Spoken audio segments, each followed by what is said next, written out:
ಚಟ್ನಿ ಮಾಡುವ ವಿಧಾನ ಇದು. ಕಡಲೆಪಪ್ಪನ್ನು ಹಾಕ್ಕೊಂಡಿದ್ದೀನಿ. ಅದಕ್ಕೆ ಮೆಣಸಿನ್ಕಾಯಿ, ಕೊತ್ತಂಬರಿ ಸೊಪ್ಪು, ಬೆಳ್ಳುಳ್ಳಿ, ಹುಣಸೆಹಣ್ಣು, ಉಪ್ಪು, ಜೀರಿಗೆ 1 ಸ್ಪೂನ್ ಹಾಕ್ಕೊಂಡು ಮಿಕ್ಸಿಂಗ್ ಮಾಡ್ಕೊಳ್ಳೋಣ.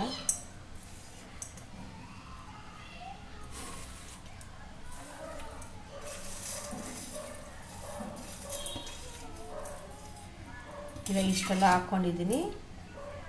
ಈಗ ರುಬ್ಕೊಂಬಿಡೋಣ ನೀರು ಹಾಕ್ಕೊಂಡು. Few moments later. ಈಗ ಚಟ್ನಿ ರೆಡಿ ಇದೆ. ತುಂಬ ಚೆನ್ನಾಗಿರ್ತದೆ. ಈ ಥರ ಒಂದು ಸತಿ ಮಾಡಿ. ಅದ್ರ ಜೊತೆಗೆ ದೋಸೆ ಮಾಡಿದ್ದೀನಿ. ದೋಸೆಗೆ ಇದು ಕಾಂಬಿನೇಷನ್ ತುಂಬ ಚೆನ್ನಾಗಿರ್ತದೆ. ಒಂದು ಸತಿ ನೀವು ಟ್ರೈ ಮಾಡಿ, ಹೇಗಿದೆ ಅಂತ ಕಮೆಂಟ್ ಮಾಡಿ.